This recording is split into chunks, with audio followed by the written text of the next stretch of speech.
Hey, good morning, friends. Mark Holmes here, and as always, thank you guys for watching, commenting, and subscribing to the Joe Boo Sports Report. Without you guys, this literally does not work. I am, of course, working my day job, have to run to the supply house and get a few more things as we rip into the walls and find all kinds of crap that we gotta take care of.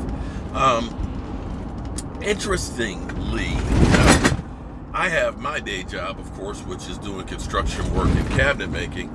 And when I don't get things right, I don't stay employed.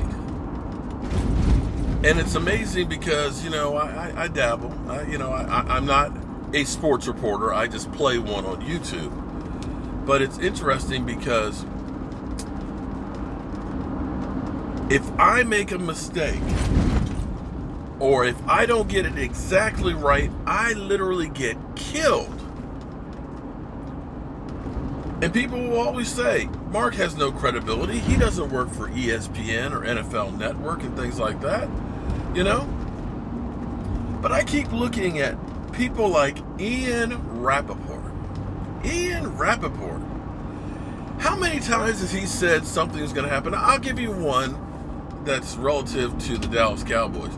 Remember last year with the Dez Bryant situation where he said that the Dallas Cowboys, we now have clarification on what's going to happen with Dez Bryant.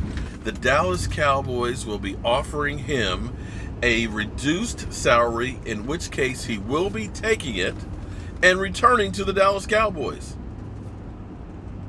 And, of course, we all know the Cowboys didn't offer him a reduced salary. They did not bring him back, and it was months before he finally got a job. So, Ian Rapoport was reporting that AB was being traded to Buffalo Bills, that it was a done deal.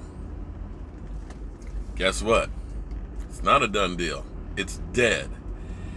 And now the reality is setting in for AB that there's not a whole lot of options. He doesn't want to go to Buffalo, and from what I'm hearing, he nixed the deal because he wants to go to a team that's going to A, pay him a boatload of money, and B, be challenging for a Super Bowl. Well, unfortunately, the teams that are challenging for a Super Bowl don't have that kind of money to spend. And B, they don't want somebody who's going to cause problems. So the Steelers are running out of options with Antonio Brown. And it may end up being that they don't find somebody to trade with. That is the reality because, when the Washington Redskins don't want to trade for you and you're a good player, there's definitely a problem there because the Redskins were out early last night. And they definitely have a need for wide receiver, as well as being known as the team that signs big name talent.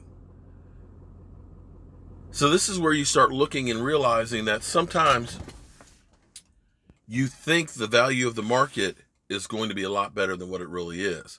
And I think, unfortunately, for Antonio Brown, his age, being 31, his demands of wanting guaranteed money, as well as you look at the issues of him not being happy, the teams are saying basically, you're dynamite. I just don't want to touch that. It might blow up in my face. So it'll be interesting to see how that goes. But that also brings into question, as we get ready to start free agency, is are players overvaluing themselves? Because we look at Le'Veon Bell. Le'Veon Bell may be headed to the Jets, and I'm not sure if the situation he had with Pittsburgh wasn't better than going to the Jets. And you sat out for a year that you would have been paid for, that you're not going to make that money up. And I dare say that contract will not be as much as what you would have gotten in Pittsburgh. So the point of this is the grass isn't always greener on the other side. And as we look at safeties, I'll talk about that later. Safeties have become the new running backs. And those guys are definitely not getting the money and the love that they think they deserve. All right, let me get this stuff at Home Depot so I can get this stuff done and get back to the man cave. I'll see you guys tonight. or I'll see you guys back on the job site.